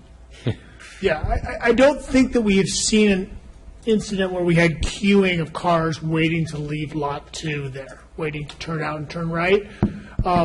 If you did, you would have a merge situation, and the cars exiting Lot 1 would have to merge in there, and that would be less than ideal. But our experience has been Trying to relieve it out of here. and If anybody's in here, you're not getting out of there. You're not going to, if there's 2 cars backed up either direction, you're not. right. I guess Crossing traffic. Right. It's not ideal, but I think what we've thought is that one of the things that staff has noticed over the years is that at peak hour, you actually end up with a lot of departures out here, sort of wrong way departures already today. And it works, even without any signalization, any signs. People just use it to escape from the upper lot. I've seen quite a few people do it at busy times, and it's worked, even without the stop sign. So I think trying it with the stop sign there and making sure it's clear where people are going to go is worth at least considering. I have it on good authority that late at night, there have been council members that leave the lot in that direction. Just a rumor. Just a rumor. Are they able to figure out which side of the street they're supposed to end up on as they exit? Yes. Yeah, pretty much. Okay. I got a question. Yes. Okay. So, Steve, so coming down from Lot 1 and you didn't find a spot, so you want to get in Lot 2, you're probably going to want to make a U-turn there into Lot 2. Right turn. Yeah, a right U-turn. What do you think about that? I've made the Hairpin turns. U-turn in the other direction, coming from Lot 2 to Lot 1. Yeah, coming from Lot 1, trying to get into Lot 2, you're going to make I think it's possible. Obviously, you can't do it if there's any cars Yeah. coming in either direction. But there is enough width there to actually make There that is turn. enough width, okay. There But they'll have is- to cross the line, right? Right, You you're gotta going to have cross to the cross the line. line, yes. I like the idea of putting the police cars up there. I think that's great. Even though I've noticed what seemingly permanent people in front of the city hall taking those parking spaces, but it'll be better for people. I'm not too sure why you want the extra one for access. I like the idea of taking the fence down. I think that's great. I guess the old one started to fall, and you just took the wood out, and I walked by there, as I always do, and I said, wow. Well, we needed to put a guardrail there. In order to put the guardrail in, we had to take the fence out, and then that opened it up, so it was Let's hear kind from of the a... public, Chuck. Sir. Oh, I'm sorry. We open this to public. Anyone in the public would like to discuss this issue, please step forward. Parking consultants in the audience? Yep. Well, good evening, Richard Lippy. Something that I've noticed over the years, but especially lately, since the lower Pack Cove was turned into a parking lot, that on a regular basis, with respect to police vehicles, there are 2 CSO trucks, a paddy wagon, a trailer, and a Capitola volunteer vehicle, all using the lower Pack Cove. And they're in numbered spaces. And my question is, why aren't those, if they're going to be parking there anyway, why don't we give them the advantage of labeling them police so they don't have to park in a random area, miles away from the offices? And that's lower Pack Cove. So that would be 2 CSO trucks, the paddy wagon, a trailer, and the volunteer vehicle. Thank you, Richard. I will say the police trailer is usually stored up at the courtyard, but due to the sewer project up there, we kind of moved all the equipment and have been storing it in the lower lot, so a lot of that will be going back up to the corporation. Hello again. I am Nels Westman, this time speaking as the chair of your Traffic and Parking Commission. I wanted to report to you that the Commission enthusiastically endorsed the recommendations regarding changing circulation and visibility measures in lots number 1 and 2. The other recommendations seem prudent to the Commission, and we approve them, but they seem to be more about police operations, and so really not in our area of expertise. For anyone who has had the misfortune to enter lot number 1 from Park Avenue on a busy summer weekend day, you've experienced the infuriating feeling of helplessness as you are trapped in a completely full parking lot for as long as 20 completely wasted minutes in attempting to exit the way that you came in. All the while, a long line of sadly optimistic would-be parkers continues to enter the lot from Capitola Avenue and cut in front of you. This proposal pretty much eliminates that and doubles your chances of escaping the full lot sometime before sunset. It is well worth a try, and I would urge you to approve it. And I'm surprised that we didn't think of it sooner.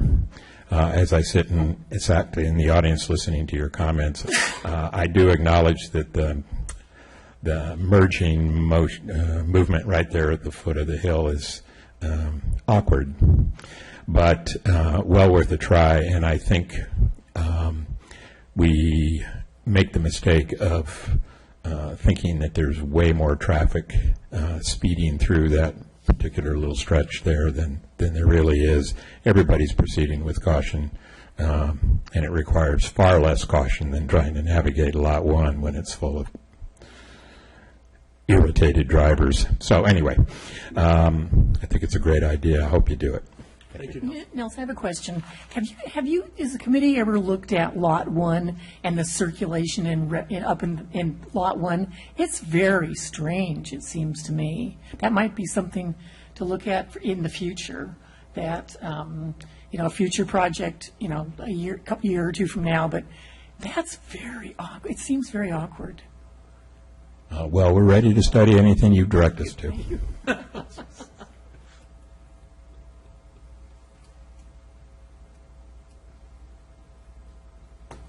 Anybody else for the public like to address it? Okay. Bring back to council.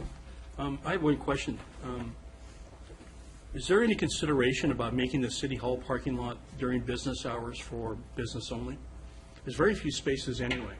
I don't know why we have to accommodate the public down there when it's actually a public use for the city hall. It's real difficult to come to city hall and find a parking space for use here. I think that all the spaces besides the handicap should be like from 9 to 5, should be for city use only. Is that a different item? Or 8 to 5. How do we do that? Are you suggesting 8 to 5? How do we enforce it? Every other jurisdiction does it. How do we manage? How do we know who's in City Hall and who's in the police station? Talk to them. Well, it would be tough to enforce, Mike, but it would be a start because people know that those are free parking spaces, and they go there and use them because you don't have to pay any meter. So they're used constantly by. We could just sign them and not enforce it. Just say City Hall business only and hope for the best. Yeah. One option Don't tell anybody. would be to lower the time limits in there. I think it's 2-hour parking now. Could reduce it to 1-hour parking. That would help control it. Yeah. So nobody could park there and go into the village lane. We could move those police cars out of there. That would give more public parking that I think people would appreciate. So if we could move even half of those police cars out, we'd provide more public parking. That'd be great. That'd be great. Ed? I just had a question. I'm unclear what over the winter is. Over the winter? We would have, Public Works would be working on this. Our own crews would be doing the work.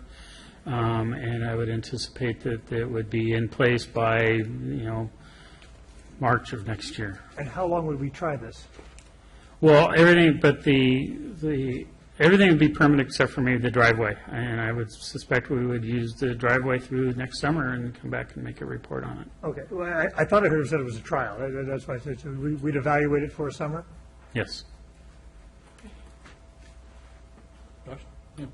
So, just continue. I like the idea of the fence. I think that's great. And it'll make it more visible. When I was the treasurer, we spent a lot of money on redoing the bathrooms. And is there anything wrong with those bathrooms? You said there's not much use of the porta potties. I don't blame people for not wanting to use the porta potties. I would avoid them too. So, The bathroom facilities down there were never rehabilitated due to costs. We never did. Right, we never did that project. No. Well, I remember a check that, when there was the Pat Cove was actually in operation, we redid them or we refurbished them or something. Maybe I'm. When it was a mobile home, Yes. we did spend a minimal amount of money keeping them operational. Okay. They are not operational today. They're not operational. You wouldn't want to go in there now, Josh. Yeah. Okay, I'll believe it. And the porta potties are being used. I've been through there many times, and there's lines, people are using them. Okay, Steve said they're not used. Okay. Did you say that porta potties aren't used? No, I said they're Infrequently. Frequently. Yeah, they don't get pumped as much as the other ones we have, like on the wharf or other areas. Yeah. But they get some use, yes. Okay. Someone make a motion. I'll make a motion to follow through on this recommendation. Okay. Second. Motion Is there, until next summer, can you add, I'll take the friendly amendment until next summer for evaluation. Evaluation of the driveway change, right? Yes. Yeah. I hope you prove me wrong. And they're bringing it back to us before we change it back to the old way and then have to change it back to the new way again. So come and see us, tell us how it goes, and we can just continue it to the summer. Okay, good. And if we reverse our decision, will you rebuild the bathrooms? Okay. Okay. We got a motion and a second on the floor. Clear, Steve, what we're doing here? Yes. Okay. All those in favor? Aye. So moved. Thank you, council. So Jamie, how come you gave us so much tonight? we're not done?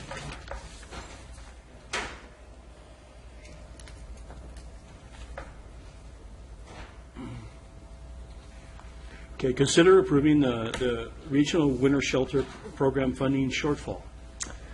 Mr. Mayor, council members, the council will recall that the city participates in a regional effort to fund a emergency winter shelter program with the county of Santa Cruz, the city of Santa Cruz, and Scotts Valley, as well as the partnership includes Watsonville, although Watsonville doesn't participate in funding our North County shelter. They participate with the county in funding a South County winter shelter. The city's contribution to the emergency shelter program this year was $14,700. That's a formula-derived number based on our percentage population in the North County. Unfortunately, our operators for the winter shelter, the Homeless Services Center, have ran into some issues this year. They failed to obtain a federal grant that they previously obtained. In addition, due to issues complying, or implementing, I guess I should say, federal employee rules and healthcare rules, their costs have increased rather significantly. So the end result is that the funding that's been appropriated this year by the city would only allow the Homeless Services Center to operate the winter shelter for approximately 80 days. Normally, we operate, normal season is 152 days. As a compromise in meeting with the other jurisdictions, I'm here tonight to recommend increasing our program budget to $20,000. I think that would increase our appropriation by about $5,770 this year. It gets us to a 120-day season, which is short of what our previous goal has been, but does keep a winter shelter open this season. The recommendation, should you make the appropriation, is contingent on the other jurisdictions putting in a similar amount of money as well. And with that, I'm available for questions. Questions of City Manager? What are the issues in terms of operations that increase the cost? You mentioned some, I guess, work issues or workforce issues. There's been a number of changes. I think probably one of the most significant is that the county's contract with the Armory, which is where the winter shelter is held, includes a requirement that there be 4 monitors at the winter shelter every night. And in the past, those employees were given a stipend. And I think labor practices and implementing sort of federal rules in that situation is really they need to be paid an hourly rate. And so that really has had a pretty significant increase on the labor costs. In addition, compliance with the Affordable Care Act, they're now in a position where they're needing to offer more benefits than they previously had. So the combination of those two things hit their costs pretty hard, coupled with the loss in the federal funding, which wasn't directly funding the winter shelter program, but was funding some of the day services that kind of made the winter shelter program work. So I hope that answers your question. That helps, okay. I'll move the recommendation. I'm sorry, public. public hearing. And there being none, Stephanie? I'll move the recommendation. Second. All those in favor? Aye. So moved.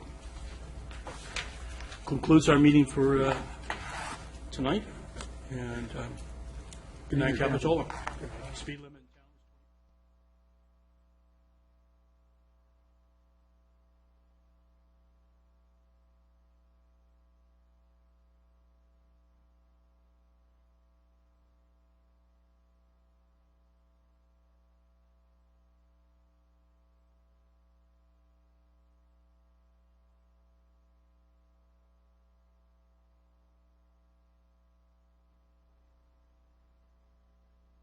Thank you.